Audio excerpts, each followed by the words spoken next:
we ought to bake a sunshine cake. It does more good than a big thick steak. Hi, I'm Jill from ThermoHow Thermomixing Made Easy.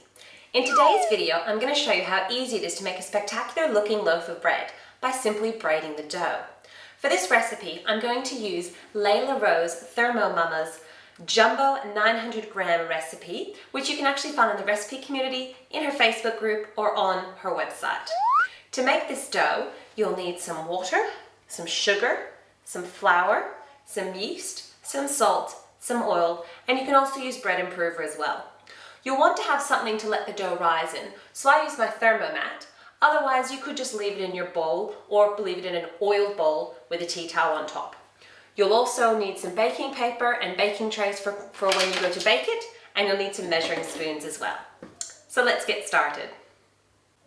Today the recipe I'm using is the Jumbo 900 gram loaf. The first thing to do is to make my dough.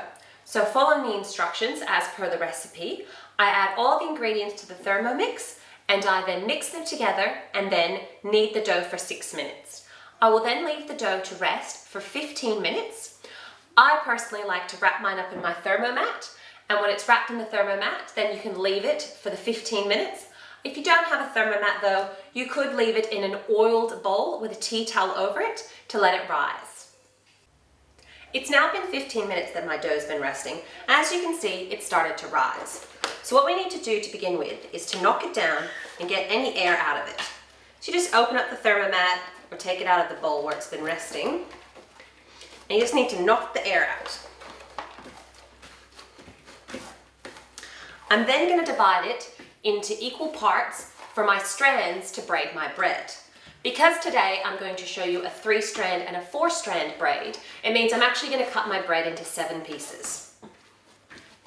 So I just kind of roll it out into a log, and I find using the spatula, using the edge, works really well. So I want them to be fairly even-sized pieces. That's 1, and that's number 2. Now there's the 3 strands, and that'll be for my 3-strand braid. And now I'll do the one that's going to be the 4 strands.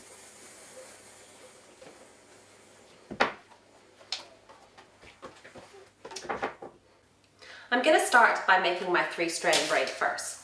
So I'm just going to set aside the bread for the 4-strand and start with my 3-strand. So to begin with, I want to make it into a nice little ball. So what I do is I push, gather up the bottom and push to make a nice round ball. This is really great if you're making dinner rolls ever and you want them to look nice and even.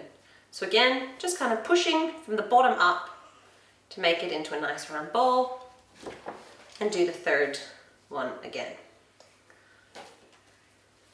Now, once they're in ball shapes, I'm going to roll them out into 3 strands. The easiest way, just like you would with Play-Doh, is just keep stretching like this. Now the dough is going to want to pull back in. Once you've stretched it out, it'll start to shrink back in. So the best thing to do is to start one strand, do the next strand, and keep repeating until you get them long. So do one strand, do the next strand, keep stretching them out like this.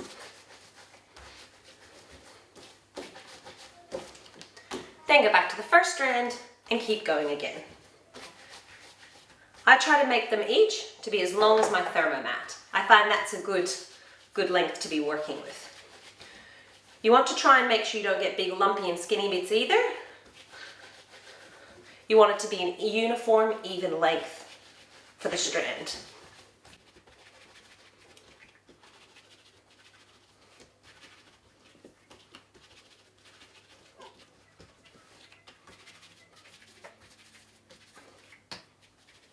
So as you can see, I've stretched out my 3 strands so they're long and fairly even. I'm just going to braid them as you would a normal braid. So attach the ends together and you go one side out into the middle, and then you go the other side out and into the middle. And then you would keep repeating almost like a normal hair braid of just one side out into the middle, other side out, into the middle. Now you don't need to worry too much about there being any gaps, because when the dough does the rise, the dough will rise up and fill the gaps and it will look fine. So again, just doing a normal braid, outside in, outside in. Keep braiding. Pinch the ends together.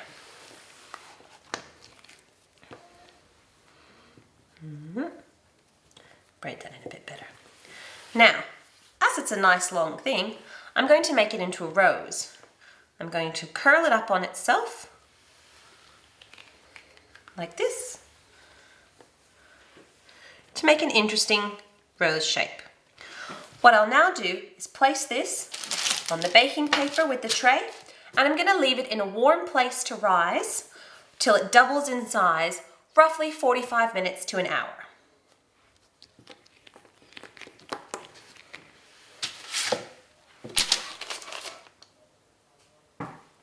Now I'm going to show you how to do a 4-strand braid. So again, we do the same as we did last time. We want to stretch them out, roll out the dough to make the long strands.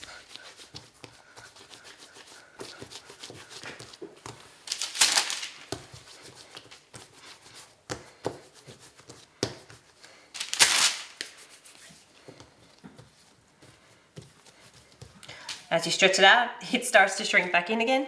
Just got to keep stretching it bit by bit.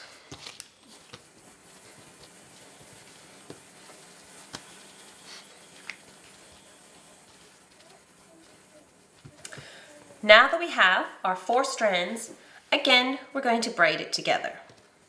With a 4-strand braid, you start from one side, you go over one, under the other, and then over. We go over one, under one, and then over. So again, over one, under the next one, and then over. Again, don't worry if there are any gaps. As the dough rises, it will fill and close those gaps.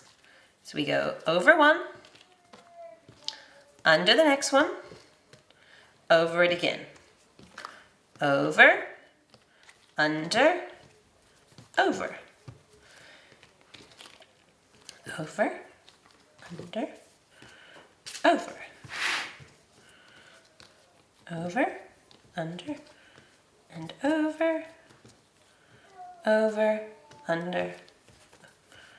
So you keep braiding right up to the end. Over, under, over. Pinch the ends together. Now again, we've got a nice big long thing, and what I'm going to do for this one is just fold it in half. Like this. Place it on the tray, kind of roughly push it together to make it look nice. And again, I'm going to set it someplace warm and let it prove until it's almost doubled in size. My dough has now been resting, and as you can see, it's almost doubled in size.